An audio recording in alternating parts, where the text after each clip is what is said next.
Good morning and welcome back to my channel here, Your Energy Works. Before I start, I want to thank my wife, who's my producer, sound man, editor, the backbone of my practice here. And she suggested this morning we come out into nature, and we've come to a local dam for this photo shoot. And lucky enough, it's between the monsoon season here, so there's no rain and there's a lovely breath of fresh air. It's just really nice to be here this morning. So I want to thank you for joining me here. This is episode number 33. If you haven't already liked, shared and subscribed to my channel, please do so I can reach as many people as possible.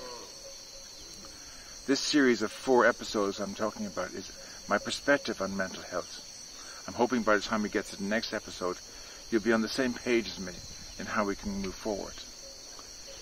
In the last episode I spoke about how we are energy beings, and because we are energy beings, when we suffer a trauma event, our energy is so disturbed or blocked, we react with feelings. We can feel anxious or depressed. These are not mental illness. These are not the problem. For too long we've been treating how we respond to trauma as the problem. In this episode I want to talk about what we're doing wrong, rather than the energy we're talking about is we are life force energies. The energy is stored in our souls. And when our energy is disturbed or blocked, it knocks us. It knocks us for 6.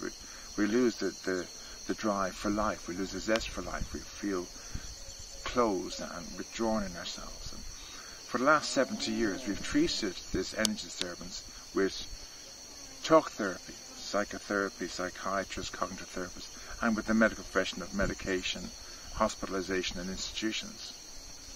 And I believe this has not been enough. If this worked, this would mean that anyone who comes in with anxiety or depression or trauma or post-traumatic stress would be healed by now. But it has never worked that way. All we seem to be doing is easing the suffering, helping our clients to manage it, but perhaps accept that they are going to have this for their lifetimes. And I don't think that's right or proper. Now, lucky enough, in the last 10 to 12 years, we've brought more holistic practices into the equation, and that's been a wonderful addition, teaching clients how to self-regulate, teaching clients how to more be in charge of their well-being through meditation, mindfulness, yoga. It's been wonderful, but it's not enough.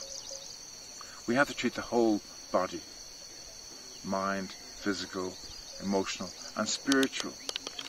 We are a complete being. We are not a robot or a machine, and we're not animals. We're a human being with all these different facets. Until we actually treat what the cause of our feelings is, we're not going to get anywhere. So the fact that I can feel anxious or depressed doesn't mean I suffer from anxiety or depression. It means something caused me to feel anxious and depressed, and that's what we need to treat. The way I see it is, I see myself and all of us as we are this energy body in this vehicle on this earth, on this plane of life. For me, I see myself as like a Morris Minor.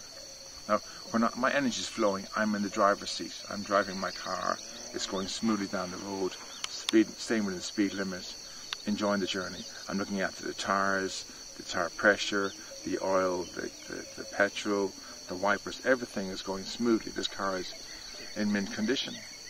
When my energy is anyway disturbed, I'm now in the passenger seat. I can see what's going on, but I'm out of control of it. I don't have control of it. I'm reactive rather than responsive.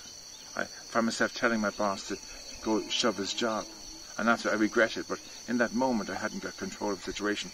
I asked my wife for divorce. I'm picking fights with my neighbours. I'm picking fights with other people. I'm reactive, not responsive, because I'm not in control of my energy. My energy is in some way disturbed. When my energy is completely blocked, I'm no longer in the driver's seat, I'm not in the passenger seat, I'm not even in the back seat. I'm in the boot of the Morris Minor. I can't see what's going on. I'm careening down the road, crashing into cars, causing all sorts of mayhem, and I have no control of whatsoever. I'm out of control. I'm complete hopelessness, complete loss for a purpose for life, completely just lost. And this is what we suffer when we have clients who have gone from having a trauma memory and being treated for their feelings, not for the trauma memory, being treated for their feeling anxious, feeling depressed, feeling the need to dissociate. They retreat the feelings, that they go deeper and deeper into themselves. These people who suffer they have this terrible need to feel love, to feel accepted, to feel normal. And they have this hole in their soul that they're trying to fill with alcohol, drugs, gambling, sex, porn, medication, meditation, talk therapy. They're trying to fill this hole in their soul, but this hole is so deep, no matter what they put in there, it won't fill it. We need to find a way of healing this hole in their soul, giving them back some purpose, giving them hope, giving them some sort of self-worth, that as they are today, they are perfectly adequate today. I believe that the way we've been doing this, treating this mental illness, has not been right. Not that it's wrong, but it hasn't been all right. We need to deal with every facet of the human being. We have to come in on a spiritual aspect and how we can heal the person spiritually. And in my next episode, I'm going to explain to you what my solution is for this. Thank you for joining me here today. And a very good morning to you.